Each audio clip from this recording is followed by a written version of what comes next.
Okay, now I know I talked about this in one of my other videos, but I'm going to talk about something that my masters did, and that is this idea of what John called isolation. And when he was talking about isolation in Warrior Flow, we call it manipulating space. And the reason we call it manipulating space is because, like looseness, isolation can kind of be a difficult concept for people to grasp. But people get the idea of how they can control and manipulate the space, or what I call collapsing my sphere on top of people.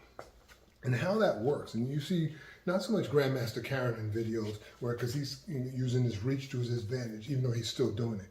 But you saw Grandmaster Perkins a lot of times, what he would do is he would have this play within his body. So he just moved like that.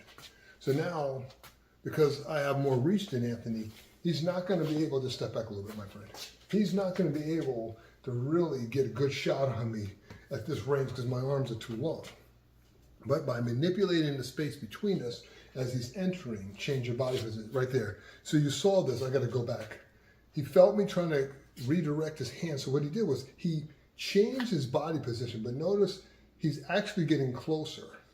So if you're not aware and you think he's just turning, what happens? Well, it's lights out. You're going to get hit with that uppercut. But what he's really doing is using his body to cover most of the distance so that he has more range of motion in his arm to be able to do the strike. So as he's coming in, he's going to this. Say I try to get out of the way. You see where his fist is? Continue, my friend. Well, he can make that adjustment and still hit with power because he still has enough range of motion in his arm to be able to make that adjustment because he's already positioned his body to the place in the future it needs to be to make that work. So when Grandmaster Perkins used to do this stuff, and if you watch videos of him moving where he's really moving with people, and what he's doing is, sometimes, and I'm going to exaggerate, he would do these things where his hand would look like he's using his fingers and doing this stuff. Plus, he was showing off a little bit. I mean, why not? You got that kind of ability. Nothing wrong with showing off if you can back it up. Muhammad Ali said it best. Ain't nothing wrong with bragging as long as you can back it up. So he would do these things, and his hand would look like this. And you would think he was pushing people hard, but what he was doing was pushing off the root of the other leg. And he was doing this kind of push step thing. So he'd be here, and he wants to go here, but he knows he's got to deal with that. So as he's moving his body, rather than just stepping, or rather than taking a hand up, he starts moving the body. So how that looks, just stay there, my friend. How that looks is, say his hand's on the other side. He's actually doing this kind of thing, kind of like I showed in the video of manipulating space. So it's like this. So he starts moving, and then, because the hand is still here, it holds him in this position because he still feels he has some measure of control. And then he gets to this position, the tour places and hits. You see this all the time in Wing Chun, Bagua, Singyi, Filipino martial arts. It is brilliant stuff. My only drawback and disagreement within those arts is too many times when people are doing the demos, they do it from such a static manner that they're not always explaining that this is a dynamic thing and that what they're doing in their demo is showing you the different steps you got to take in order to make it work. In other words, there's nothing wrong with the technique. It's the way sometimes, or a lot of times, that it's presented, that they're not telling you that from here to here, they're not just going here, then here, then here, or whatever, or doing something like this. No, what it is it's a very fluid, dynamic thing. And they're not taking into consideration that because they can feel what the other person is doing, they're actually making adjustments with their body relative to the other person because they could feel the positioning and pattern of another person's body. And so all I say is, if you do those arts, just be aware how you're really making the technique work is because you're making adjustments within the movement itself that makes the technique work. In other words, you make the technique work, that the technique is not magic. Though the technique is, common sense. From my perspective, it makes perfect sense. Like I see guys sometimes, well, they'll do stuff like this, and they'll go like this. Makes perfect sense. I do that stuff all the time. Why? Because I don't want to get hit. If I'm going to step over here to get out of the way to do that to you, well, I don't get hit either.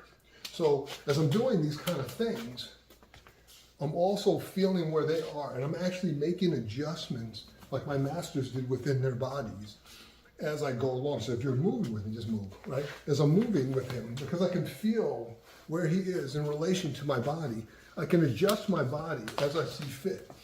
Because he can feel what I'm trying to do. There we go. Oh, that sucked, right? Because at the end of the day, whether he's here throwing an uppercut, or he's throwing it from here, or he's throwing it from some other bizarre angle, it's still an uppercut. It's still going to suck. The point is, if I don't want to get knocked out, I can't let it happen in the first place. So as I'm practicing this stuff, when I'm working with people, I always continue, my friend. I always encourage people to feel free when they're fighting with me. You know, just don't hit me in the mouth because I got to talk, you know. But to feel free, to feel themselves do these things, and the freedom to make adjustments within the movement as they're employing some type of technique or skill, because it's the only way you're going to learn at speed, to learn how to make the adjustments you need as you go along.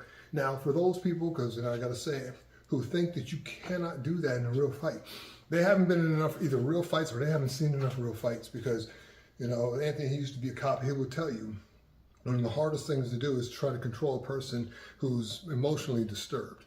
And they do things that you would never think people could do. Run off walls, backflips, all kinds of crazy stuff. And they get hurt a lot of times, but they're not feeling the pain because they've been smoking funny looking cigarettes. But the reason is because no one told them they couldn't do it. And because it was still within the range of what humans could do. And so I tried not to close people's minds off. You know, anyone who had the pleasure of working with Grandmaster Perkins, you know, where you got a chance to work with him where he was moving freely, especially when his knees weren't as bad, and he starts kicking, you know what I'm talking about. You can forget it. He would be here throwing kicks like this. And you know, that's how I learned how to do that stuff. I can be here, I throw the kick up there, I stop you, then I'm here, I step back, I wait for you to step in, and then I kick, and then I hit you. You know, he just did whatever he wanted.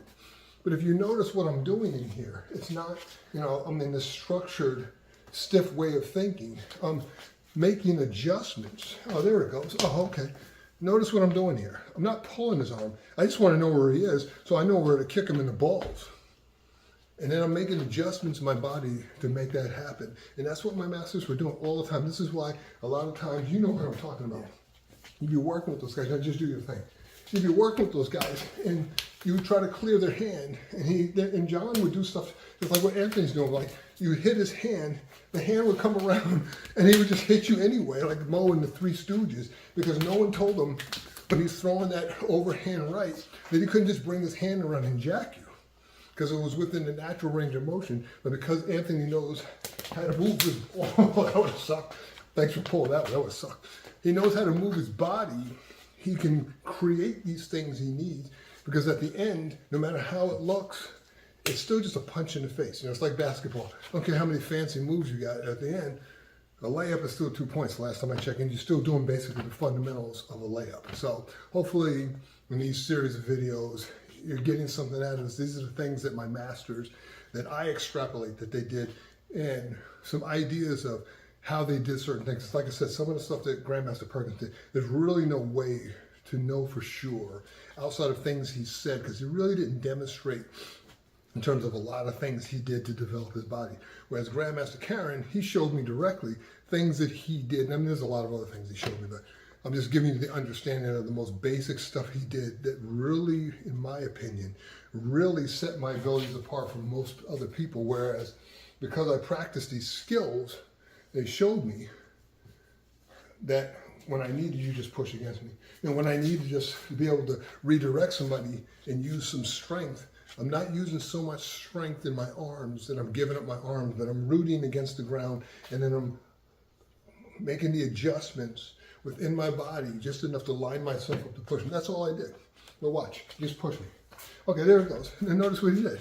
His hand, I don't know if you could see it in the video, probably can't, but I could feel what he did. His hand changed position because he could feel where my center is, and that's why he was able to push me.